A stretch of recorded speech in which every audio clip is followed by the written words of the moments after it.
ناظرین،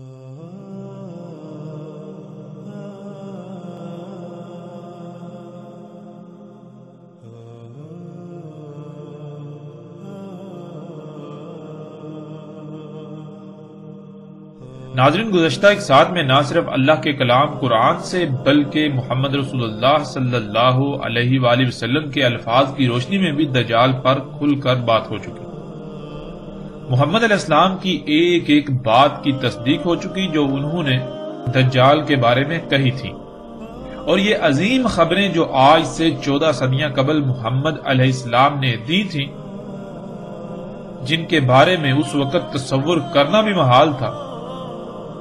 ان خبروں سے نہ صرف محمد علیہ السلام کی حقانیت کا کھل کر اظہار ہوتا ہے بلکہ ان کے دشمن، خواہ وہ جو کھل کر دشمنی کا اظہار کرنے والے ہوں یا پھر ان کے امتی ہونے کا لبادہ اڑ کر ان کی طرف اپنے گڑے ہوئے جھوٹوں کو منسوب کر کے نہ صرف خود دین کے نام پر ان کی کردار سازی کرنے میں دن رات مصروف ہیں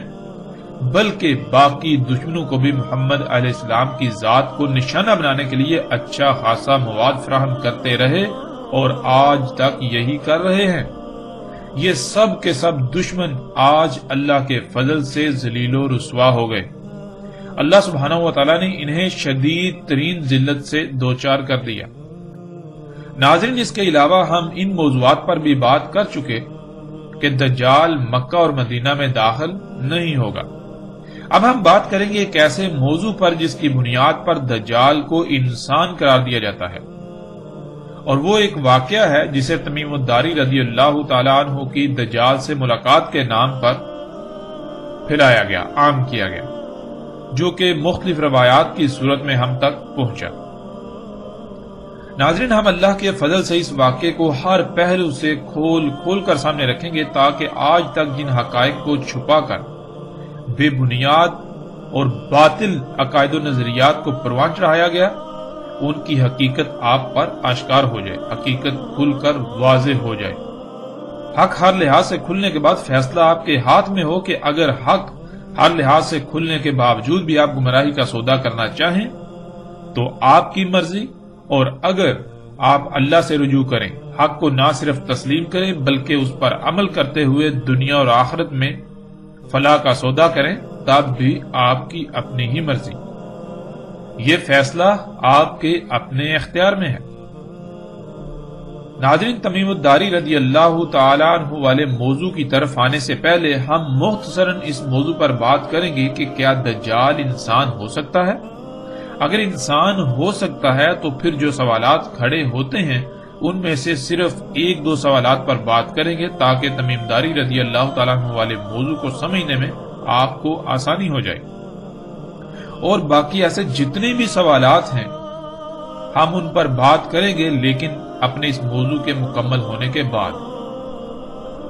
ناظرین، جب ہم روایات میں غور کریں تو دجال کی صرف عین، جس کا ترجمہ آنکھ کیا جاتا ہے، آنکھوں کی تعداد کم سے کم 12 سے زیادہ بنتی ہے، اور یہ وہ تعداد ہے جو روایات ہم تک پہنچ سکی ان سے پتہ چلا، ورنہ بہت سی روایات تو ہم تک پہنچی ہی نہیں۔ تصور کریں جو روایات ہم تک پہنچی ہی نہیں، اگر وہ روایات بھی پہنچ جاتی تو یہ تعداد کس قدر بڑھ سکتی تھی، یعنی 12 سے کئی گنا زیادہ ہو سکتی تھی۔ ناظرین، اسکرین پر آپ دیکھ سکتے ہیں ہم آپ کے سامنے صرف 4 عین کا ذکر کر رہے ہیں: عین الیمنی، عین الیسرا، عین الشمال، مطموس العین۔ جیسے بیان کردہ یہ 4 ہیں، اسی طرح آپ خود روایات سے باقی کو جمع کر سکتے ہیں۔ آپ کو کم سے کم 12 کی تعداد لازم ملے گی، جس سے کئی سوالات پیدا ہوتے ہیں۔ ان میں سب سے پہلا سوال تو یہ ہے کہ کیا کوئی انسان 12 یا اس سے زائد آنکھوں والا ہو سکتا ہے؟ فرض کریں اگر یہ تسلیم کر بھی لیا جائے کہ ہو سکتا ہے، اگر ایسا ممکن ہو تو پھر رسول اللہ صلی اللہ علیہ وآلہ وسلم نے یہ کیوں کہا کہ دجال اور العین ہوگا، جس کا ترجمہ ایک آنکھ والا کیا جاتا ہے؟ اور اگر مختلف تعویلات پہنا کر یہ ثابت کرنے کی کوشش کی بھی جائے کہ آنکھیں 12 نہیں ہیں، آنکھیں 2 ہی ہیں لیکن ان کی صفات 12 سے زیادہ ہیں، تو پھر بھی ایک سوال پیدا ہوتا ہے، وہ یہ کہ رسول اللہ صلی اللہ علیہ وآلہ وسلم کے واضح الفاظ کی روشنی میں 3 عین کا لازم ذکر ملتا ہے، جیسا کہ آپ دیکھ سکتے ہیں عین الیسری، عین الیمنی، عین الشمال۔ تو ناظرین میں دیکھیں، ایک دائیں آنکھ، دوسری بائیں آنکھ اور تیسری شمال والی آنکھ، یوں واضح الفاظ میں 3 آنکھوں کا ذکر ملتا ہے۔ تو کیا کسی انسان کی 3 آنکھیں ہو سکتی ہیں؟ اور اگر 3 آنکھیں ہو سکتی ہیں تو پھر اسے ایک آنکھ والا کیوں کہا گیا؟ یعنی کہ اگر اسے کانا کہا گیا تو پھر ایک آنکھ والا یعنی کانا کیوں کہا گیا؟ پھر تو 3 آنکھوں والا کہنا چاہیے تھا۔ اور ناظرین، ان 3 کے علاوہ وہ بھی ہیں جو مٹی ہوئی ہیں، یعنی سرے سے ہیں ہی نہیں۔ اب جب انسان کی 3 آنکھیں ہوں، اس کے علاوہ وہ جو مٹی ہوئی ہیں وہ بھی ہوں، تو پھر اسے ایک آنکھ والا کیسے کہا جا سکتا ہے؟ اور پھر ناظرین، اس سے بھی بڑھ کر سوال تو یہ پیدا ہوتا ہے کہ وہ کون سی آنکھ سے کانا ہوگا، کیونکہ بعض روایات میں اول العین الیسری آتا ہے، اور بعض میں اول العین الیمنی آتا ہے، اور بعض میں اول العین الشمال آتا ہے۔ یعنی کہ بعض روایات میں اس کا دائیں آنکھ سے، اگر یہ ترجمہ جو کرتے ہیں کانا ہونا کرتے ہیں تو دائیں آنکھ سے کانا ہونا آتا ہے کہ دائیں آنکھ سے کانا ہوگا۔ بعض روایات میں بائیں آنکھ سے کانا ہونا آتا ہے، یعنی کہ اول کا ترجمہ جو یہ کانا کرتے ہیں، اگر یہ ترجمہ لے لیا جائے، یہ معنی لے لیا جائے تو بائیں آنکھ سے کانا، اور بعض میں شمال والی آنکھ سے عین سے کانا کے الفاظ آتے ہیں۔ پھر اسی طرح ناظرین، اس کی کون سی آنکھ مٹی ہوئی ہوگی؟ بعض روایات میں دائیں مٹی ہوئی ہوگی، جو ان کے تراجم ہیں ان تراجم کے مطابق، بعض میں بائیں، بعض میں شمال۔ یعنی یہ کہ ناظرین وہ تینوں ہی آنکھوں سے کانا ہے، تو پھر اس کی وہ کون سی آنکھ ہے جس سے وہ دیکھتا ہے، وہ دیکھے گا؟ یقیناً پھر وہ ان کے علاوہ کوئی چوتھی ہوگی، اور پھر جو مٹی ہوئی ہے وہ 5ویں، 6ٹھی، 7ویں، یعنی اسی طرح جو بالکل چپٹی ہے۔ اور ایسے ہی جیسے جیسے آپ غور کرتے چلے جائیں تو اس کی آنکھوں کی تعداد بڑھتی چلی جائے گی۔ اب ناظرین آپ خود غور کریں کہ وہ کون سی آنکھ سے کانا ہوگا؟ یعنی بعض روایات میں دائیں کا ذکر ہے، بعض میں بائیں کا ذکر ہے، بعض میں شمال کا ذکر ہے، تو کون سی آنکھ سے کانا ہوگا؟ ناظرین اس سوال کا جواب کسی ایسے شخص کے پاس نہیں ہے، نہ وہ اس سوال کا جواب دے سکتا ہے جو اس بات پر بضد ہے کہ دجال انسان ہوگا۔ ناظرین یہ صرف چند سوالات ہیں جو صرف اور صرف اسی وجہ سے پیدا ہوئے کہ لوگوں نے پہلے ایک نظریہ قائم کر لیا، پھر اس نظریے کی بنیاد پر احادیث کو یعنی روایات کو توڑ مروڑ کر لوگوں کے سامنے پیش کیا جاتا رہا۔ اور ہر وہ شخص جو دجال کو ایک شخصیت، ایک انسان قرار دینے پر بضد ہے، وہ ان سوالات کے جوابات نہیں دے سکتا۔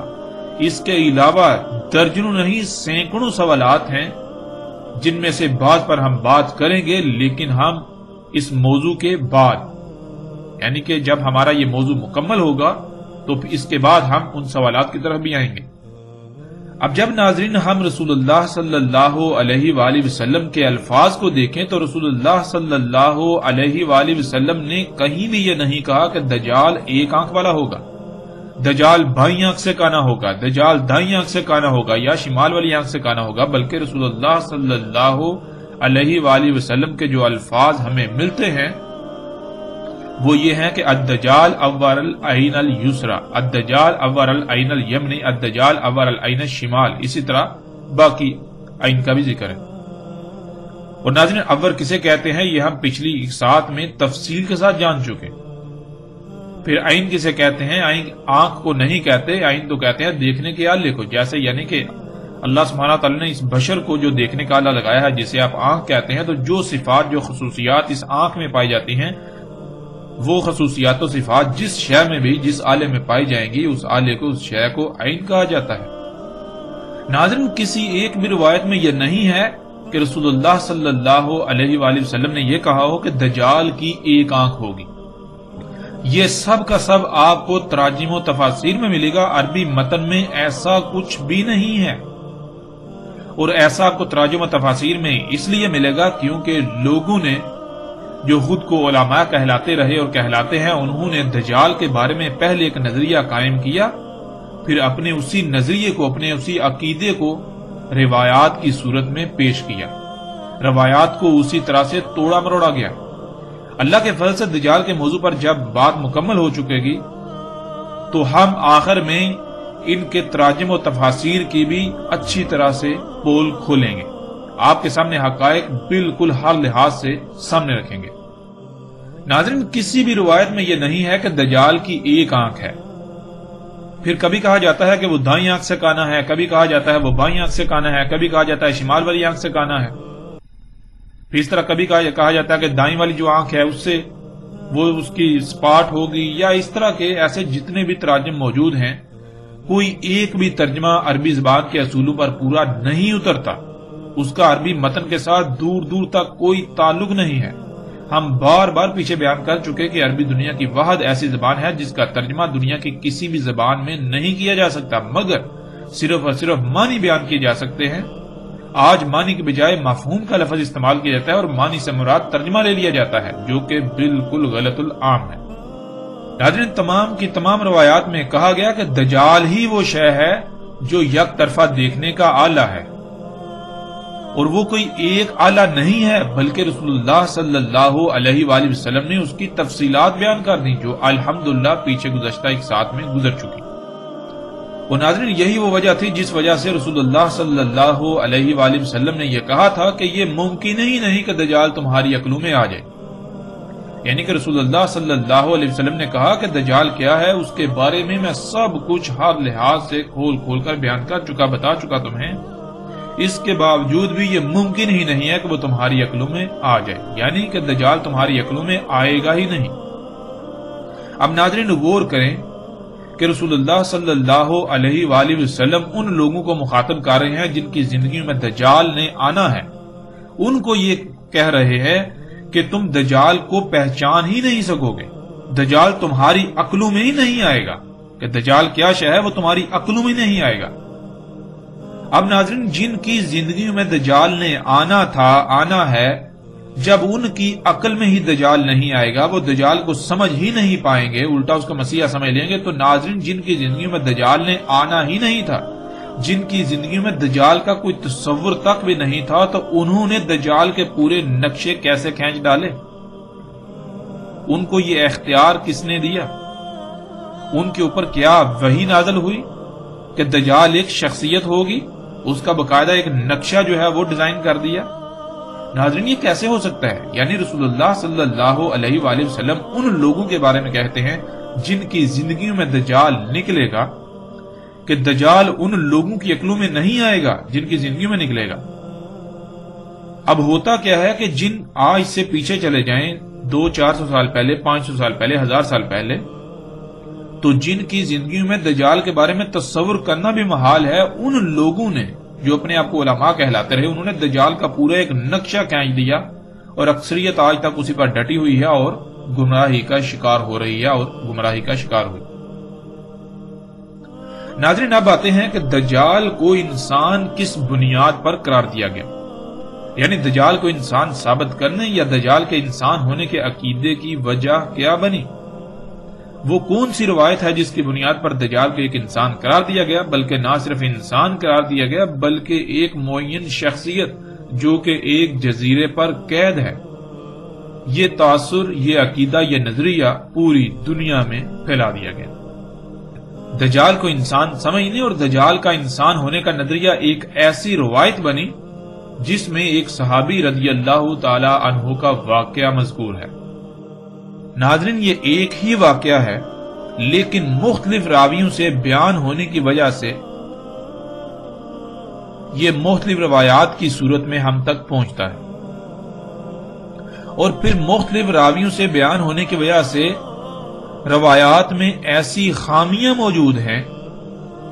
اس واقعے کے اندر ایسی خامیاں اور ایسے تضادات موجود ہیں جن کی وجہ سے تحقیق کرنے والوں نے ایسی تمام روایات کا سرے سے نہ صرف انکار کر دیا بلکہ انہیں من گڑت قرار دیا۔ اور بلا شک و شبہ اگر کوئی انسان، کوئی شخص غیر جانبدارانہ تحقیق کرے تو اسے من گڑت ہی قرار دے گا، مگر اس کے باوجود وہ تمام لوگ جنہوں نے دجال کو ایک انسان قرار دیا وہ اسے صحیح قرار دیتے ہیں۔ صحیح قرار دینے کی وجہ ہی یہی ہے کہ ان کے پاس دجال کو انسان قرار دینے کی واحد یہی ایک دلیل ہے۔ اگر وہ بھی اس کو من گڑت قرار دیں تو ان کے دجال کے بارے میں تمام تر عقائد و نظریات کی عمارت زمین بوس ہو جاتی ہے، جس کی وجہ سے وہ اپنی ضد پر ڈٹے ہوئے ہیں اور وہ اسے من گڑت قرار دینے کو تیار ہی نہیں ہے۔ ناظرین، اس روایت پر اعتراضات کرنے والوں نے جو سوالات اٹھائے وہ حقیقتاً ایسے ہیں کہ ان کا جواب دینا اس وقت تک ناممکن ہو جاتا ہے جب تک کہ آپ اس بات پر بضد رہیں یا بضد رہا جائے کہ اس روایت کا ایک ایک لفظ صحیح ہے۔ لیکن اگر یہ تسلیم کر لیا جائے کہ روایت میں ایسی کمزوریاں اور خامیاں تو موجود ہیں، مگر اس کے باوجود جو واقعہ ان روایات میں بیان ہوا ہے اس میں کسی حد تک صداقت ضرور موجود ہے، تو اس صورت میں اس روایت پر اٹھنے والے تمام تر اعتراضات کے تسلی بخش جوابات دیے جا سکتے ہیں۔ ناظرین، اعتراضات اٹھانے والا فریق چاہتا ہی یہی ہے کہ اس روایت کو یا اس میں جو واقعہ بیان ہوا ہے اس کو صحیح ماننے والے یہ بات تسلیم کریں کہ اس میں یا ان روایات میں ایسی کمزوریاں، خامیاں موجود ہیں، تو اس کے بعد اس روایت کے صحیح ہونے کی بنیاد ہی ختم ہو جائے گی اور ساری بحث ہی ختم ہو جائے گی، اور اسی خوف سے اس روایت کو صحیح ماننے والے اس بات کو تسلیم کرنے کو تیار ہی نہیں کہ روایت میں خامیاں اور کمزوریاں موجود ہیں، کیونکہ اگر وہ اس بات کو مان لیں تو ان کے پاس اس روایت کو صحیح ثابت کرنے کے لیے کوئی دلیل باقی نہیں رہے گی۔ یوں ان کے دجال کے بارے میں یہ عقائد زمین بوس ہو جاتے ہیں کہ دجال ایک انسان ہے،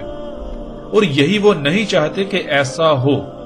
اور ایسے تمام کے تمام لوگ، خواہ ان کا کسی بھی فرقے سے تعلق ہو، وہ روایات کے ایسے تراجم و تشریحات کرتے ہیں جن سے نہ صرف روایت کے اصل متن میں پیدا ہونے والے تمام تر سوالات غائب کر دیے جاتے ہیں، بلکہ دجال کو انسان ثابت کرنے والے اپنے نظریات کو ایک مضبوط بنیاد فراہم کرتے ہیں جو محض ترجمے کی حد تک سخت دھوکے پر مبنی ہوتی ہے۔ اگر اس روایت کے اصل متن عربی کو دیکھ لیا جائے تو پتہ چلے گا کہ یہ علماء کے نام پر طبقہ جان بوجھ کر علم کے باوجود سادہ لو عوام کو کتنا عظیم ترین دھوکہ دے رہا ہے، نہ صرف اپنی آخرت تباہ کر رہا ہے بلکہ لا تعداد انسانوں کی آخرت سے بھی کھلواڑ کر رہا ہے۔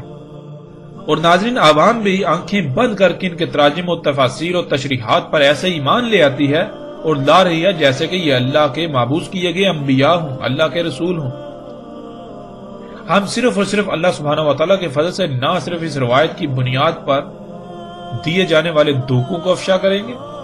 بلکہ اس واقعہ کی حقیقت کیا ہے اس کو بھی ہر لحاظ سے ایسے کھول دیں گے کہ کسی قسم کا بھی کوئی ابہام باقی نہ رہے، اور اللہ کے فضل سے کوئی ابہام باقی نہیں رہے گا، ایک ایک بات کھل کر واضح ہو جائے گی۔ ناظرین، سب سے پہلے ہم اس روایت پر تحقیق کریں گے کہ آیا اس روایت کی کوئی حقیقت ہے بھی یا نہیں،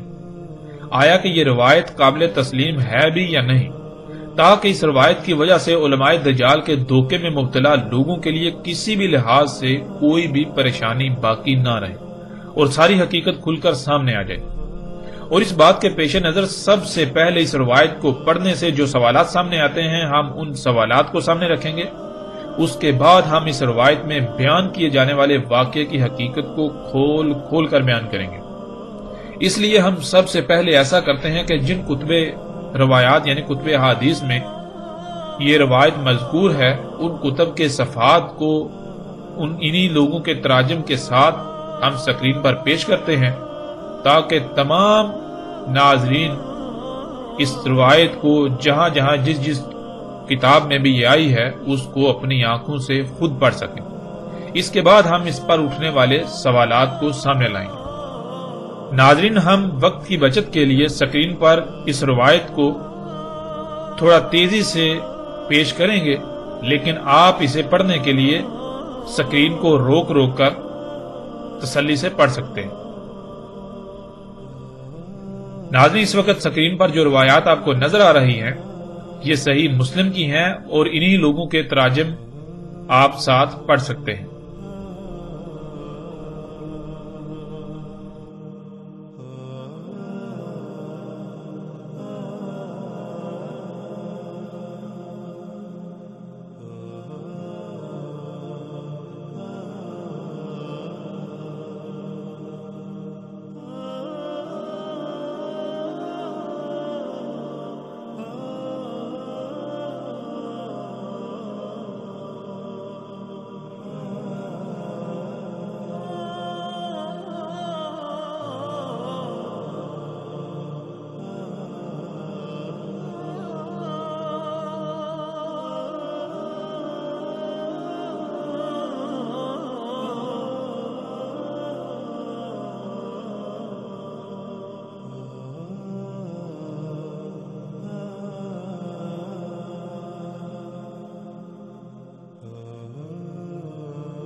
ناظرین، اب جو روایات سکرین پر آپ کو نظر آ رہی ہیں یہ سنن ابو داؤد کی ہیں، یعنی ابو داؤد کی۔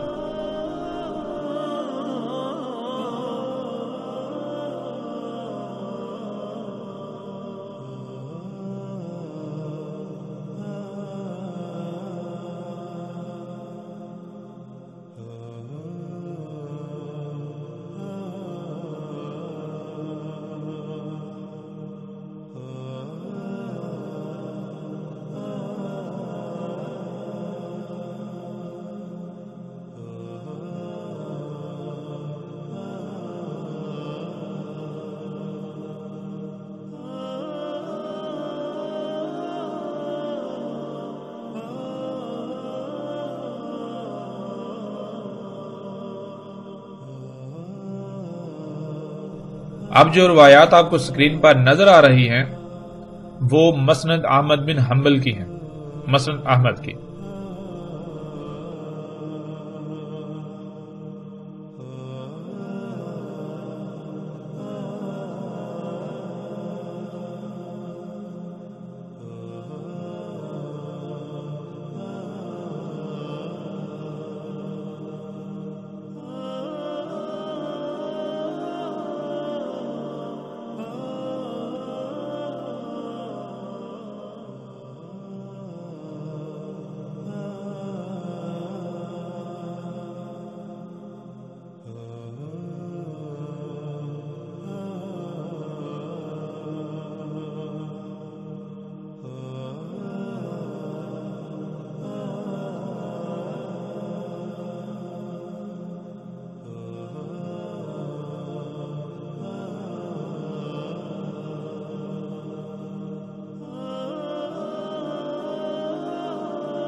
اس وقت جو سکرین پر آپ کو روایت نظر آ رہی ہے وہ ابن ماجہ کی ہے۔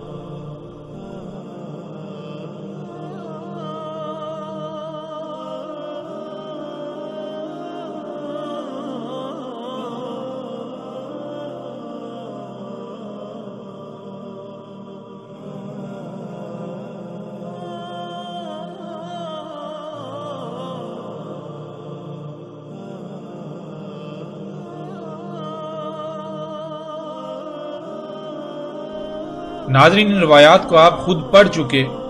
اب ان روایات میں پیدا ہونے والے سوالات کو ہم سامنے لائیں گے۔ ان میں سب سے پہلا سوال ہے سوال نمبر 1۔ آپ نے خود پڑھ لیا کہ ایک مقام پر مذکور ہے کہ فاطمہ بنت قیس کہتی ہیں کہ وہ بیوہ ہو گئی اور عدت گزاری، جیسا کہ سکرین پر آپ کو مسلم کی روایت کا متن نظر آ رہا ہے۔ اور ناظرین جیسے ہی ہم آگے بڑھیں تو دوسرے مقام پر بیوہ کی بجائے طلاق کا ذکر ہے کہ طلاق کے بعد عدت گزار رہی تھی، جیسا کہ سکرین پر آپ کو روایت کا متن نظر آ رہا ہے۔ ناظرین اب سوال یہ پیدا ہوتا ہے کہ آیا ان میں سے کون سی بات ٹھیک ہے؟ یہ ایک ایسا تضاد ہے جو اس روایت کی صحت کو مشکوک بنا دیتا ہے۔ اس سوال کا جواب دینے کے لیے اسماء اور رجال پر تحقیق کرنے والوں نے یہ ثابت کیا کہ فاطمہ بنت قیس بیوہ نہیں تھی، بلکہ وہ اس وقت مطلقہ تھی، یعنی طلاق یافتہ تھی، ان کو طلاق ہوئی تھی۔ وہ عبداللہ بن عمر بن عثمان کے نکاح میں تھی اور انہوں نے طلاق دی تھی۔ اس پر مسند احمد میں کئی روایات موجود ہیں کہ انہیں طلاق ہوئی تھی۔ روایت کی صحت کو بچانے کے لیے اس مسئلے کا حل تو نکال لیا گیا، لیکن اس حال نے ناقابل حل سوال کو جنم دے دیا، وہ یہ کہ روایت کے مطابق عدت گزارنے سے پہلے ہی ان کی طرف کئی اصحاب رسول کی طرف سے نکاح کا پیغام بھیجا گیا۔ اب سوال یہ پیدا ہوتا ہے کہ کیا اصحاب رسول کو اتنا بھی علم نہ تھا کہ اللہ سبحانہ وتعالی یہ آیات نازل کر چکے ہیں کہ طلاق یافتہ عورت کی عدت پوری ہونے سے پہلے اس کی طرف نکاح کا پیغام نہیں بھیجا جا سکتا، کیونکہ اللہ سبحانہ وتعالی نے دوران عدت دوبارہ رجوع کی گنجائش رکھی ہے۔ اب یہ کیسے مان لیا جائے کہ اصحاب رسول نے ایک طلاق یافتہ عورت جو ابھی عدت میں ہے اس کی طرف نکاح کا پیغام بھیج رہے ہیں؟ کیا رسول اللہ صلی اللہ علیہ وآلہ وسلم کے اصحاب کو اتنا بھی علم نہ تھا؟ اور اس بات کو تو چھوڑیے، روایت میں تو محمد رسول اللہ صلی اللہ علیہ وآلہ وسلم کی ذات پر بھی بہتان عظیم باندھا جا رہا ہے کہ خود محمد رسول اللہ صلی اللہ علیہ وآلہ وسلم نے بھی اسامہ بن زید کے لیے نکاح کا پیغام بھجوا دیا، حالانکہ متعلقہ نے اپنی عدت بھی پوری نہیں کی۔ کیا محمد رسول اللہ صلی اللہ علیہ وآلہ وسلم اللہ کے نبی ایسا کر سکتے ہیں کہ ایک متعلقہ عورت جس کی ابھی عدت بھی پوری نہیں ہوئی، ابھی وہ دوبارہ رجوع کر سکتے ہیں، تو اس کی طرف نکاح کا پیغام بھیجا جا رہا ہو؟ کیا ایسا ممکن ہے؟ ناظرین یہ ایسے سوالات ہیں کہ ان کے جوابات چاہ کر بھی تراشے نہیں جا سکتے، کیونکہ نہ تو یہ واقعہ مکی دور کا ہے اور نہ ہی ہجرت کے بعد مدنی دور کے اوائل یعنی شروع کا ہے، بلکہ یہ واقعہ مدنی دور کے آخری وقت 10 ہجری کا ہے۔ اگر تو مکی دور کی بات ہوتی تو کئی جواز پیش کیے جا سکتے تھے، حالانکہ مکی دور میں بھی ایک نبی ہرگز ایسا نہیں کر سکتا تھا، کیونکہ نبی وحی کا پابند ہوتا ہے اور اللہ سبحانہ وتعالی نبی کو ایسے کسی کام کے حلال کر لینے کی اجازت نہیں دیتا۔ نبی جان بوجھ کر ایسا کام نہیں کر سکتا الا یہ کہ جس حالت میں اللہ سبحانہ وتعالی نے گنجائش رکھ دی، یعنی اجازت دے دی۔ ناظرین اس واقعہ کے علاوہ ایسی مسند احمد سمیت بعض کتب میں روایات موجود ہیں جن میں یہ واضح ہے کہ ان کی طرف نکاح کا پیغام عدت گزرنے کے بعد بھیجا گیا، لیکن ان روایات کا اس واقعہ والی روایت سے تعلق ہی نہیں ہے، جس سے اس واقعہ والی روایت کی صحت مزید مشکوک اور کمزور ہو جاتی ہے۔ سوال نمبر 2، مسلم کی روایت میں دیکھیں کہ شبی کہتے ہیں کہ وہ فاطمہ بنت قیس سے پوچھنے گئے کہ متعلقہ عورت عدت کہاں گزارے، جیسا کہ سکرین پر آپ کو روایت کا عکس نظر آ رہا ہے۔ ناظرین اب سوال یہ پیدا ہوتا ہے کہ جب شبی مدینہ آئے ہی تھے اور ان کا سوال تھا تو انہوں نے اس سوال کے جواب کے لیے فاطمہ بنت قیس کے پاس جانا ہی کیوں مناسب سمجھا؟ کیا امہات المومنین مدینہ میں موجود نہیں تھی؟ کیا خلیفہ موجود نہیں تھے؟ یا کوئی ایسا مرد موجود نہیں تھا جو ان کے اس سوال کا جواب دے سکتا تھا؟ اور پھر ناظرین اس سے بھی بڑا سوال تو یہ پیدا ہوتا ہے کہ اس روایت سے تو یہ بات ثابت ہوتی ہے کہ نعوذ باللہ ثم نعوذ باللہ اصحاب رسول قرآن سے ہی ناواقف تھے۔ کیا اللہ سبحانہ وتعالی نے قرآن میں متعلقہ کی عدت گزارنے کی صراحت کے ساتھ وضاحت نہیں کر دی؟ کیا قرآن میں آیات موجود نہ تھیں جو وہ قرآن کو چھوڑ کر فاطمہ بنت قیس کے ہاں جا پہنچے؟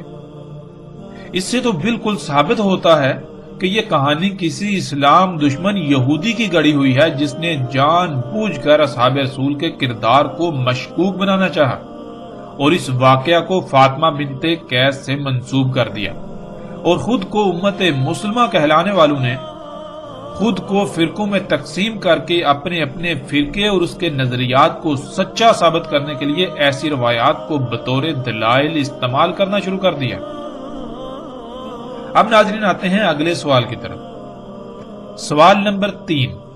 اس روایت کے تمام مقامات کو سامنے رکھیں تو جو تضادات سامنے آتے ہیں وہ آپ کے سامنے ہیں۔ ایک مقام پر مذکور ہے کہ یہ واقعہ تمیم داری رضی اللہ تعالیٰ عنہ کے ساتھ پیش آیا۔ وہ بذات خود سمندری جہاز میں سوار تھے، جیسا کہ سکرین پر روایات کے عکس میں آپ دیکھ سکتے ہیں۔ پھر ناظرین دوسرے مقام پر تمیم داری رضی اللہ تعالیٰ عنہ کی بجائے ان کے چچا زاد کا ذکر ہے کہ یہ واقعہ تمیم داری کے ساتھ پیش نہیں آیا بلکہ ان کے چچا زاد کے ساتھ پیش آیا، اور اس کو بھی آپ سکرین پر دیکھ سکتے ہیں۔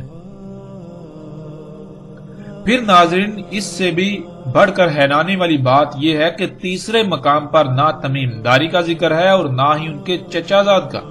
یعنی کہ نہ یہ واقعہ تمیم داری کے ساتھ پیش آیا اور نہ ہی ان کے چچا زاد کے ساتھ، بلکہ ان دونوں کے برعکس یہ واقعہ ان کی قوم کے کچھ لوگوں کے ساتھ پیش آیا۔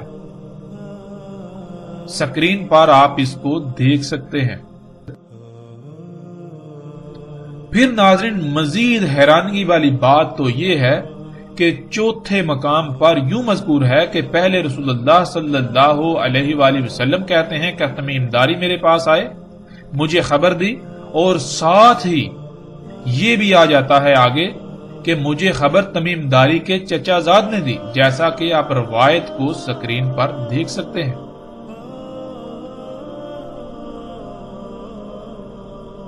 ناظرین اب سوال یہ پیدا ہوتا ہے کہ آیا تمیم داری رضی اللہ تعالیٰ نے خبر دی یا پھر ان کے چچا زاد نے؟ اب یہ کیسے ہو سکتا ہے کہ رسول اللہ صلی اللہ علیہ وآلہ وسلم کے پاس تمیم داری آئیں اور وہ خبر دیں، پھر رسول اللہ صلی اللہ علیہ وسلم یہ کہیں کہ یہ خبر تمیم داری کے چچا زاد نے دی؟ پھر ناظرین پانچویں مقام پر نہ تمیم داری رضی اللہ تعالیٰ کا ذکر ہے اور نہ ہی ان کے چچا زاد کا، اور نہ ہی ان کی قوم کے ان لوگوں کا جن کا پیچھے ذکر ہو چکا، بلکہ اس مقام پر ان کی قوم کے نامعلوم لوگوں کا ذکر ہے کہ یہ واقعہ ان کے ساتھ پیش آیا، جیسا کہ سکرین پر آپ روایت کے عکس کو دیکھ سکتے ہیں۔ ناظرین اب آپ ان پانچوں مقامات کو سامنے رکھیں تو سامنے آنے والے تضادات ایسے ہیں جو اس روایت کی صحت کو نہ صرف مشکوک بنا دیتے ہیں بلکہ ناقابل قبول بنا دیتے ہیں اور من گڑت قرار دیتے ہیں۔ لیکن حیران کن بات یہ ہے کہ خود کو علماء کہلانے والوں کی اکثریت نے عام عوام میں یہی پھیلایا ہوا ہے کہ یہ واقعہ تمیم داری رضی اللہ تعالیٰ عنہ کے ساتھ پیش آیا، اور اس کا دوسرا رخ جو ابھی سامنے لایا جا رہا ہے، ہم آپ کے سامنے لا رہے ہیں، اس کو سرے سے چھپا دیا جاتا ہے، جو کہ بہت بڑا دھوکہ ہے۔ آپ اپنی آنکھوں سے تمام مقامات کو سامنے رکھ کر فیصلہ کریں کہ کیا سب کو ہی صحیح تسلیم کیا جا سکتا ہے؟ حالانکہ واقعہ تو صرف ایک ہی ہے، واقعہ ایک سے زائد نہیں، ایک ہی واقعہ ہے۔ یہ بات اس روایت کی صحت کو غیر معمولی طور پر مشکوک بنا دیتی ہے۔ اور ناظرین سب سے بڑا سوال تو یہ پیدا ہوتا ہے کہ جن لوگوں نے آج تک دھوکہ دیا وہ اس دوسرے پہلو کو سامنے کیوں نہ لے کر آئے؟ کیوں نہ ان دونوں پہلوؤں کو عوام کے سامنے، لوگوں کے سامنے رکھا اور پھر یہ کہا کہ فیصلہ آپ کے ہاتھ میں، آپ کے اختیار میں، آپ خود فیصلہ کرو؟ ایسا کیوں کیا گیا کہ جو ایک رخ ہے اس کو بالکل سرے سے چھپا دیا گیا، اس کی لوگوں کو بھنک میں نہ پڑنے دی، اور اپنے مفادات کے حصول کے لیے، اپنے باطل عقائد و نظریات کو پروان چڑھانے کے لیے، انہیں پھیلانے کے لیے، انہی پر لوگوں کو قائم کرنے کے لیے اس بہت بڑے دھوکے کو عام کیا گیا، لوگوں کو دھوکہ دیا گیا اور اس دجل سے کام لیا گیا۔ آخر ایسا کیوں؟ کیا آپ ایسے لوگوں سے سوال کریں گے؟ کیا ان سے آپ یہ سوال اٹھائیں گے؟ کیا آپ پر یہ فرض نہیں ہے؟ پھر ناظرین آگے بڑھتے ہیں۔ سوال نمبر 4، ایک مقام پر مذکور ہے کہ رسول اللہ صلی اللہ علیہ وآلہ وسلم نے عشاء کی صلاۃ کے بعد یہ واقعہ بیان کیا، جیسا کہ سکرین پر آپ روایت کا عکس دیکھ سکتے ہیں۔ لیکن اس کے برعکس دوسرے مقام پر عشاء کی صلاۃ کے برعکس ظہر کی صلاۃ کے بعد اس واقعے کو بیان کرنے کا ذکر ہے، اور سکرین پر آپ عکس دیکھ سکتے ہیں، روایت کا عکس آپ کے سامنے ہے۔ اور پھر حیران کن طور پر حیران کن طور پر دونوں روایات یعنی دونوں مقامات پر راوی ایک ہی ہے، یعنی واقعہ بیان کرنے والی فاطمہ بنت قیس ہی ہیں۔ فاطمہ بنت قیس ایک مقام پر کہہ رہی ہیں یہ واقعہ عشاء کی نماز کے بعد رسول اللہ صلی اللہ علیہ وسلم نے سنایا، اور دوسرے مقام پر کہہ رہی ہیں کہ یہ واقعہ ظہر کی نماز کے بعد رسول اللہ صلی اللہ علیہ وآلہ وسلم نے سنایا۔ اب ناظرین یہ ایسا کیسے ہو سکتا ہے؟ ناظرین اب سوال یہ پیدا ہوتا ہے کہ جب یہ بات بالکل مصدقہ ہے کہ رسول اللہ صلی اللہ علیہ وآلہ وسلم نے ایک ہی بار یہ واقعہ بیان کیا،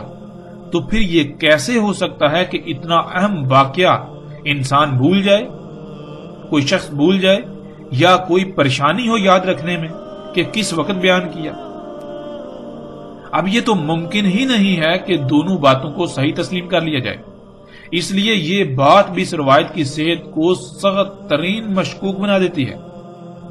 یہ بھی ایک ایسا تضاد ہے جس کا جواب دینا ناممکن ہے، الا یہ کہ اس کی بنیاد پر روایت کو من گھڑت قرار دیا جائے۔ اس کے علاوہ اس تضاد کو دور نہیں کیا جا سکتا اور نہ ہی کوئی تسلی بخش جواب دیا جا سکتا ہے۔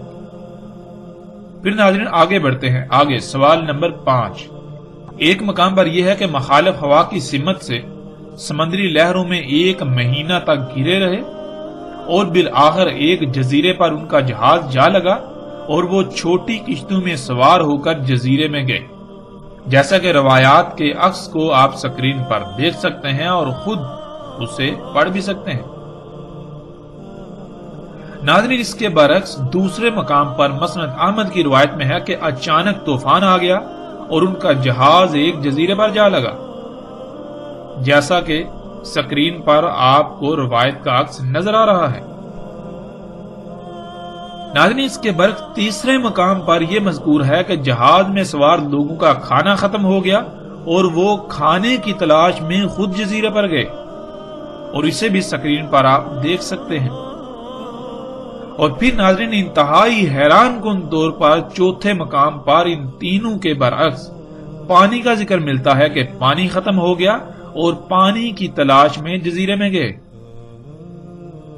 سکرین پر آپ دیکھ سکتے ہیں۔ پھر ناظرین چھٹے مقام پر یہ مذکور ہے، یعنی کہ پہلے 5 مقامات کی نفی کرتے ہوئے، پہلی 5 باتوں کی نفی کرتے ہوئے چھٹے مقام پر یہ مذکور ہے کہ ان کا جہاز ٹوٹ گیا یعنی تباہ ہو گیا، اور وہ لوگ جہاز کے تختے پر سوار ہو کر ایک جزیرے پر جا لگے، اور اسے بھی آپ سکرین پر اپنی آنکھوں سے دیکھ سکتے ہیں۔ اور ناظرین امام ابو داؤد نے تو اپنی مسند ابو داؤد میں، جو کہ سیاہ ستہ میں سے ایک کتاب ہے، اس میں یہاں تک لکھا ہے کہ ان میں سے صرف ایک ہی شخص زندہ باقی بچا، باقی سب کے سب غرق ہو گئے، اور جو زندہ بچا اس میں تمیم داری کا نام ہی نہیں بلکہ کسی اور کا نام ہے، جیسا کہ آپ سکرین پر اس کا عکس بھی دیکھ سکتے ہیں۔ امام ابو داؤد کے الفاظ کو خود دیکھ سکتے ہیں۔ امام ابو داؤد اپنے الفاظ میں بالکل واضح یہ کہتے ہیں کہ ابن زدران بصری واحد ایسے شخص تھے جو بچے تھے، باقی سب کے سب غرق ہو گئے تھے۔ ناظرین اب سوال یہ ہے کہ ان میں سے کون سی بات کو سچ مان لیا جائے اور باقی سب کو رد کر دیا جائے؟ اتنے بڑے اور غیر معمولی تضادات اس روایت کو من گڑت قرار دینے کے لیے کافی ہیں، اور یہ ایسے سوالات ہیں جن کا جواب دینا ناممکن ہے۔ اور پھر سوال یہ پیدا ہوتا ہے کہ جب ان کا جہاز تباہ ہو گیا تو وہ لوگ واپس کیسے آئے؟ یعنی کہ اگر امام ابو داؤد کی بات کو ایک طرف رکھ دیا جائے، چھوڑ دیا جائے کہ باقی سب غرق ہو گئے، صرف ایک شخص بچا، اگر یہ تسلیم کر لیجیے جہاز غرق ہو گیا اور وہ سب بچ گئے، لیکن وہ سب کے سب لوگ جہاز تباہ ہونے کے باوجود واپس کیسے آ گئے؟ کس طرح واپس پہنچے؟ امام ابو داؤد کے مطابق ان میں صرف ایک ہی شخص زندہ بچا، باقی سب غرق ہو گئے، تو پھر یہ سب رسول اللہ صلی اللہ علیہ وآلہ وسلم نے بیان کیوں نہ کیا؟ وہ شخص وہاں سے واپس کیسے آیا؟ اس کی بجائے تمیم داری رضی اللہ تعالیٰ عنہ نے واقعہ کیوں سنایا؟ نہ صرف تمیم داری رضی اللہ تعالیٰ عنہ کا ذکر آتا ہے بلکہ ان کے چچا زاد کا بھی اور ان دونوں کے علاوہ غیر معلوم شخصیت کا بھی ذکر آتا ہے، اور پھر ان تینوں کے برعکس ان کی قوم یا پھر ان کی قوم کے بھی غیر معلوم لوگوں کا ذکر آتا ہے۔ آخر یہ سب تضادات کہاں سے آ گئے؟ کہیں پر پانی کی تلاش میں جزیرے پر جانے کا ذکر تو کہیں پر روٹی کی تلاش میں، کہیں پر جہاز بٹک کر خود ہی جا لگا، کہیں پر جہاز تباہ ہو گیا۔ آخر یہ تمام تر سوالات کے جوابات کیسے حاصل ہو سکتے ہیں؟ یہ ایسے سوالات ہیں جو اس روایت کو من گڑت قرار دینے کے لیے کافی ہیں، اور کوئی بھی اس کی مخالفت نہیں کر سکتا۔ اگر کوئی مخالفت کرے گا تو اس کو ان تمام سوالات کے جوابات دینا لازم ہوں گے، جو کہ ناممکن ہے۔ اس طرح ناظرین، سوال نمبر 6 ایک مقام پر یہ ہے کہ رسول اللہ صلی اللہ علیہ وآلہ وسلم نے خود تمیم داری سے یہ سن کر بیان کیا، لیکن دوسرے مقام پر اس کے برعکس یہ مذکور ہے کہ رسول اللہ صلی اللہ علیہ وآلہ وسلم نے تمیم داری رضی اللہ تعالیٰ عنہ کو سامنے نکالا اور تمیم داری نے یہ واقعہ لوگوں کے سامنے بیان کیا، جیسا کہ آپ سکرین پر روایات کے عکس کو دیکھ سکتے ہیں۔ ناظرین، اب یہاں سوال یہ پیدا ہوتا ہے کہ ان میں سے کس بات کو صحیح تسلیم کیا جائے؟ اگر دونوں میں سے ایک کا رد کیا جائے تو اس کی بنیاد کیا ہوگی؟ یہ کیسے ثابت ہوگا کہ جسے رد کیا جا رہا ہے، جسے ترک کیا جا رہا ہے وہی غلط ہے اور جو بات لی جا رہی ہے وہی ٹھیک ہے؟ یہ بھی تو ہو سکتا ہے کہ دونوں ہی غلط ہوں۔ یہ سوال بھی اس روایت کی صحت کو مشکوک اور ناقابل اعتماد بنا دیتا ہے۔ اب ناظرین بڑھتے ہیں اگلے سوال کی طرف۔ سوال نمبر 7 روایات میں مذکور ہے کہ جساسہ سے ملاقات ہوئی اور یہ کہا جاتا ہے کہ وہ ایک جانور تھا، تو یہاں سوال یہ پیدا ہوتا ہے کہ کہیں اسے جانور لکھا اور کہا جاتا ہے، اور کہیں پر یہ کہا جاتا ہے کہ وہ ایک عورت تھی جس پر اتنی کثرت سے بال تھے کہ اس کے اگلے اور پچھلے حصے کا پتہ ہی نہیں چلتا تھا، جیسا کہ سکرین پر روایات کو آپ دیکھ سکتے ہیں، خود پڑھ سکتے ہیں۔ تو ناظرین، کیا وہ جانور تھا یا ایک عورت؟ اگر جانور تھا تو اس جانور نے ان سے کس زبان میں بات کی اور کیسے بات کی؟ وہ لوگ عرب تھے تو ظاہر ہے ان کی زبان عربی تھی، تو اس جانور نے ان کے ساتھ عربی زبان میں اتنی روانی سے کیسے بات کی؟ کیا ایسا ممکن ہے؟ اور اگر وہ جانور نہیں تھا بلکہ عورت تھی تو وہ عورت وہاں کہاں سے آ گئی؟ اور پھر وہ کیسی عورت تھی جس پر بالوں کی اتنی کثرت تھی کہ نہ ہی اس کا اگلا اور نہ ہی اس کا پچھلا حصہ واضح تھا، پچھلے حصے کا پتہ چلتا تھا؟ کیا کوئی انسان ایسا ہو سکتا ہے، یعنی کوئی بشر ایسا ہو سکتا ہے؟